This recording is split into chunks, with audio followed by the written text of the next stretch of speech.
নেতাজী সুভাষ চন্দ্ৰ বসু 1897 চনৰ 23 জানুৱাৰীত সেইদিনা কোনোবাই এক মহাসন্দিগ্ধখনত বিপ্লৱৰ আগজাননী দি এটি অগ্নি শিশুৰে ধাৰা বুকুত থিতাপি লৈছিলহি। হয়তো সুন্দৰ পৃথিৱীৰ ৰঙৰ বৈচিত্ৰ্য তেওঁৰ প্ৰথম দৃষ্টিত বিপ্লৱৰ জিলিঙনিয়ে সেইদিনা জিলমিলাই তুলিছিল। উৰিষ্যাৰ কটক চহৰত সেইদিনা বিখ্যাত চৰকাৰী উকিল জানকীনাথ বসু আৰু পত্নী প্ৰভাৱিতা দেৱীৰ অন্তৰত এটি দেৱোপম শিশুৰ কলকণ্ঠৰ মাধুৰীমাই অসীম আনন্দৰ স্ৰোতস্বিনী বোৱাই দিছিল আৰু হয়তো দেৱৰ দুন্দৰী বজি উঠিছিল আৰু তেওঁলোকৰ স্থায়ী নিবাস বংগদেশৰ 24 পৰগণৰ কোদালিয়াত তেওঁৰ জন্মখনতে হয় দেশ মাতৃকাৰ পূজাৰ মন্দিৰত বাজি উঠিছিল স্বাধীনতাৰ দুৰ্বাৰ আকাংক্ষাৰ শংখ ঘণ্টা মৃদাংগ সংমিশ্ৰিত সুৰ সমলয়ত তাৰ ছন্দে ছন্দে প্ৰসাৰিত হৈছিল শিশুটিৰ মুষ্টিবদ্ধ দুই হাত বিপ্লৱৰ শিৰত লৈ পৃথিৱী অহা সেই শিশুটি সুভাষ চন্দ্ৰ বসু। শিক্ষা আৰু ছাত্ৰ জীৱন। কটক চহৰৰ মিছনেৰী স্কুলতে সুভাষে প্ৰথম শিক্ষা লাভ কৰে। তীক্ষ্ণ প্ৰতিভা সম্পন্ন সুভাষে ৰেভেন্স কলেজিয়েট স্কুলৰ পৰা 1913 চনত পাটনা বিশ্ববিদ্যালয়ৰ ভিতৰত দ্বিতীয় স্থান লাভ কৰি পৰীক্ষাত উত্তীৰ্ণ হয়। তাৰ পাছত কলকাতালৈ আহি প্ৰেচিডেন্সি কলেজত ভৰ্তি হয়। সেই সময়ত শ্ৰী ৰামকৃষ্ণ পৰমহংস আৰু স্বামী বিবেকানন্দৰ প্ৰেৰণাত সংসাৰৰ মায়ামোহ ত্যাগ কৰি সন্ন্যাসী জীৱন যাপনৰ অভিলাষেৰে হিমালয় গৈ গভীৰ আত্মসাধনত ৰত হয়। উপযুক্ত গুৰুৰ সন্ধানত তেওঁ কিছুদিন ভাৰতৰ নানান তীৰ্থ ভ্ৰমণ কৰে কিন্তু মুক্তি পথৰ সন্ধান থাকিল বহু দূৰত। সেয়েহে তেওঁ ফিৰি আহি পুনৰ প্ৰেচিডেন্সি কলেজত ভৰ্তি হলি।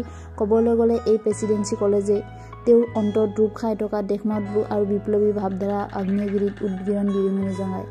কংগ্ৰেছৰ সভাপতি আৰু কংগ্ৰেছ ত্যাগ ফৰৱাৰ্ড ব্লক গঠন। 1939 চনত তেওঁ হৰিপুৰা কংগ্ৰেছৰ সভাপতি নিৰ্বাচিত হয়। 1940 চনত পুনৰবাৰ তেওঁ ত্ৰিপুৰী কংগ্ৰেছৰ সভাপতি নিৰ্বাচিত হয়। সেই সময়ত কংগ্ৰেছৰ উপপন্থী আৰু নৰমপন্থীসকলৰ ভিতৰত মতভেদ তীব্ৰতৰ হৈ উঠে। সুভাষ চন্দ্ৰ আছিল উপপন্থীসকলৰ নায়ক। দুই দলৰ মাজত সংঘাতৰ এসময়ত চৰম সীমাত উপনীত হোৱাত সহস্ৰ সংগ্ৰামত বিশ্বাসী সুভাষ চন্দ্ৰই কংগ্ৰেছে ত্যাগ কৰি উগ্ৰ ৰাজনৈতিক মতাৱলম্বী ফৰৱাৰ্ড ব্লক দল গঠন কৰে আৰু স্বাধীনতা কৰ্মী জনগণৰ সন্মুখত অপোচবিহীন এক বিপ্লৱিক কাৰ্যসূচী দাঙি ধৰে।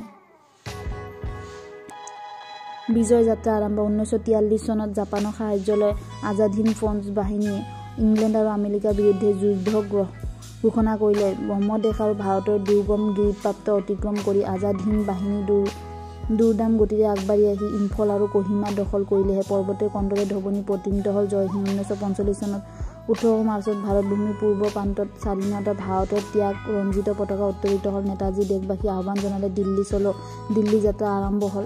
নিয়তিৰ জয়। মানুহৰ বিপুল বীৰ্য স্বত্তেও নিয়তিৰ জয় হ'ল। জাপানে প্ৰতিশ্ৰুতি মতে সাহায্য নিদিলে ফলত হাজাৰ হাজাৰ জোৱানে দুৰ্গম গিৰিপ্ৰান্ত অনাহাৰে অনিদ্ৰৰ বিসৰ্জন দিলে। ইংৰাজৰ ব্ৰহ্মদেশলৈকে পুনৰ দখল কৰিলে। আজাদ হিন্দ ফৌজ পতন ঘটিল। পৰাজয় দুখ বেদনা গ্লান্তি শিৰত লৈ নেতাজী বিমানেৰে জাপানলৈ যাত্ৰা কৰিলে। বাতৰিত প্ৰচাৰিত হ'ল জাপানৰ টাইহুক বিমান দুৰ্ঘটনাত নেতাজীৰ মৃত্যু ঘটিলে। সামৰণি। কিন্তু প্ৰকৃততে নেতাজীৰ শেষ দশা কি হ'ল সি আজিও বিবাদমন বিষয় হৈ ৰ'ল। ইংৰাজৰ চকুত কুইজলিং মৰণ বিজয় বিপ্লৱৰ স্ফুলিংগ উগ্ৰ স্বাধীনতা প্ৰয়াসী নেতাজী স্বাধীনতা আন্দোলনৰ ভূমিকা ভাৰতৰ প্ৰতিজন দেশপ্ৰেমী লোকৰ হৃদয় ফলিকাত গৌৰৱান্বিত হৈ জিলিকি আছে। প্ৰেৰণাৰ মহান উৎসৱ নিৰ্ভীকতাৰ জীৱন্ত প্ৰতীক প্ৰগতিশীলতাৰ মূৰ্তিমান চানেকি নেতাজী মহান আৰু আদৰ্শ যুগে যুগে ভাৰতবাসী স্বাধীনতা শান্তি প্ৰগতি অনিৰ্বাচৰ জেতি পথ দৰ্শন কৰক। ভাৰতৰ স্বাধীনতা যুগমীয়া ৰাখিবলৈ আমাৰ দুবাহুত তেওঁৰ দুৰ্বাৰ শক্তি একনিকাৰ পুষ্প বৰিষণ হওক। ধন্যবাদ।